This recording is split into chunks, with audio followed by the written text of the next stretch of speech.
होती तेथे आम्ही पहिल्या दिवशी औंढा नागनाथ येथे महादेवाचे दर्शन घेतले. तेथील कोरीवकाम शिल्पकला हे खूपच छान आणि सुंदर होते. आणि दुसऱ्या दिवशी आम्ही हैदराबादमधील चारमिनार हे पाहिले. तेथे चार असे सारख्याच मापाचे व उंचीचे मिनार होते आणि तेथे जी बाजारपेठ होती ती चारमिनार बाजारपेठ या नावाने ओळखली जाते. चारमिनारच्या नंतर आम्ही सालारजंग म्युझियम पाहिले. सालारजंग हा पूर्वीचा एक राजा होता आणि त्या म्युझियममध्ये त्याच्या काळातल्या झोपण्याचे बेड, खुर्च्या, टेबल आणि वेगवेगळ्या अशा वस्तू, धातूंची नाणी हे अशा खूप साऱ्या तिथे वस्तू व नाणी होत्या.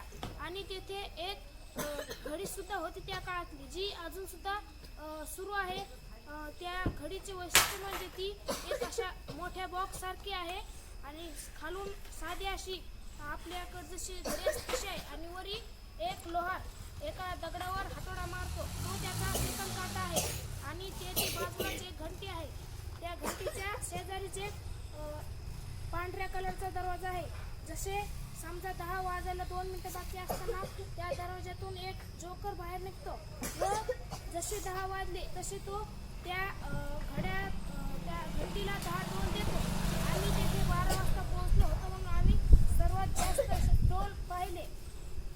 सालारजंग म्युझियमच्या नंतर आम्ही स्नोवर्ल्ड येथे गेलो. तेथे आम्ही खूप सारी मजा केली. स्नोवर्ल्डच्या नंतर आम्ही PM बिर्ला सायन्स म्युझियम पाहिले. तेथे खूप सारे प्रयोग होते. त्यातील आम्ही भरपूर प्रयोग असे हाताळून पाहिले. तेथे एक सायकलचे इलेक्ट्रिसिटी निर्माण करण्याचा प्रयोग होता की आपण जर सायकलचे पेडल मारलं तर त्यातून इलेक्ट्रिसिटी निर्माण होते. त्यानंतर आम्ही BM बिर्ला प्लॅनेटोरियम येथे गेलो. तेथे आम्ही आकाशगंगा येथील आकाशगंगाची खूप सारी माहिती घेतली.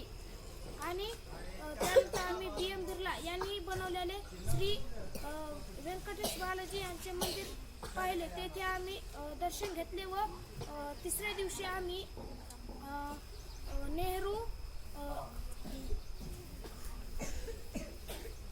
झूलॉजिकल पार्क येथे गेलो.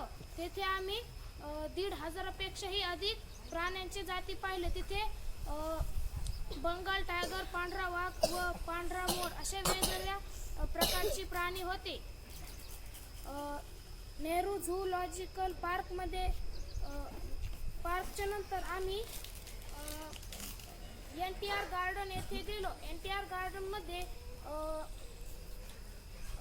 NTR गार्डनच्या शेजारीच एक डॉक्टर बाबासाहेब आंबेडकर यांचा पुतळा होता. तो पुतळा 125 फूट इतका उंच होता. आणि त्यानंतर आम्ही बोटिंगला गेलो. तिथे गौतम बुद्ध यांची पाण्यामध्ये एका दगडावर एक 58 फूट उंच अशी मूर्ती होती. आणि त्यानंतर आणि चौथ्या दिवशी आम्हाला त्या सरांनी सुखरूप जालना येथे पोहोचले व आमच्या वडिलांकडे आम्हाला सोपवले.